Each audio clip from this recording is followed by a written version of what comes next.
வணக்க மக்களே, தற்போது வந்திருக்கக்கூடிய அரசியல் பரபரப்பு செய்தி. துணை முதல்வராகும் உதயநிதி ஆகஸ்ட் 22க்குள் பதவியேற்பு.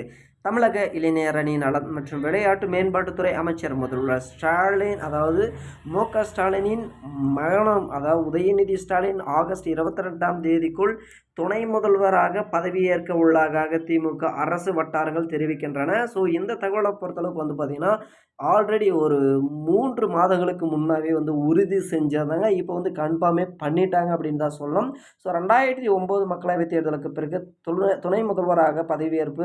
அவரது தந்தை மு.க. ஸ்டாலினின் நிலையை இந்த பதவி உயர்ந்த பிரதிபலிக்கிறது. அரசாங்கத்திற்குரிய பெரிய அங்கீகாரம் பெறவும் தனது தந்தையின் சுமையை குறைக்கவும் உதயநிதி தனது பதவி உயர்வுக்கு அழுத்தம் கொடுத்தார் என்று கூறப்படுகிறது. உதயநிதியின் பதவி உயர்வு நிச்சயம் என்று ஆகஸ்ட் 22ஆம் தேதி அமெரிக்கா செல்ல உள்ள மு.க. ஸ்டாலின், அதாவது முதல்வர் ஸ்டாலின் பயணத்திற்கு முன்னதாக அது நிகழ்வ வாய்ப்புள்ளதாகவும் திமுக மூத்த வட்டாரம் பார்த்திங்கன்னா தெரிவிச்சிருக்காங்க.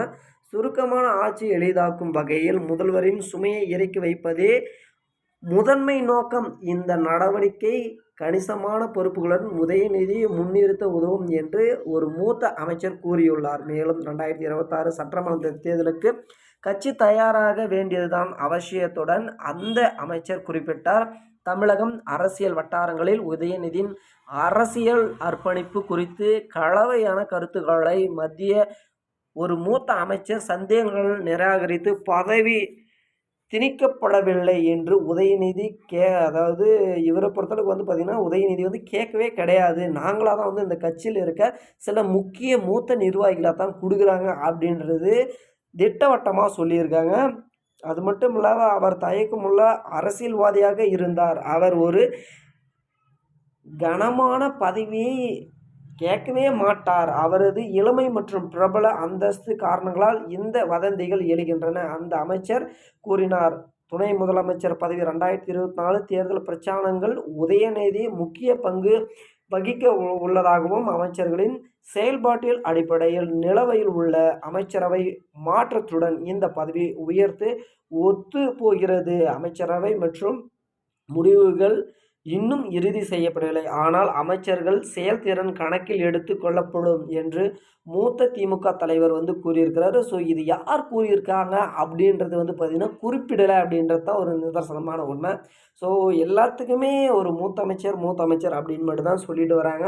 ஸோ ஜனவரி 2024 முதல்வர் ஸ்டாலின் தனது மகன் உதயநிதியின் பதவி உயர்வு பற்றி வதந்திகளை பற்றி பேசினார். அவற்றை ஆதாரமற்றது என்று விவாரித்தார் மற்றும் அவற்றை எதிர்க்கட்சிகள் கிளப்பும் வதந்தி என்று அழைத்தார். உதயநிதி உட்பட அமைச்சரவை உள்ள அனைத்து அமைச்சர்களும் முதல்வரின் துணை முதலமைச்சராக வேலை செய்கிறார்கள் என்று உதயநிதியின் வார்த்தைகளையும் ஸ்டாலின் மேற்கொண்டு காட்டினார். இந்த முடிவுக்கு கட்சியின் மூத்த தலைவர்கள் எதிர்வினை குறித்து கேட்கப்படாத 2 மூத்த திமுக தலைவர்கள் சக்தி வாய்ந்த அமைச்சர்கள் தொந்தரவு செய்தாதவரை எந்த ஒரு பிரச்சனையும் கிடையாது தெரிவித்திருக்கின்றாங்க.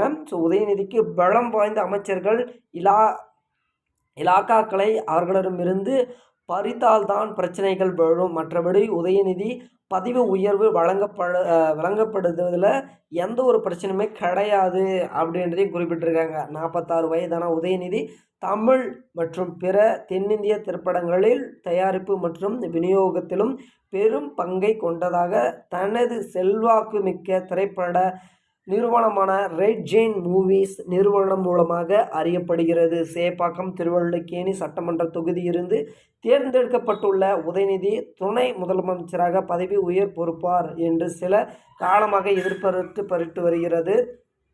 அது மட்டும் இல்லாமல் அது தாமதமாகிட்டே இருக்குது அப்படின்னு குறிப்பிட்டிருக்காங்க.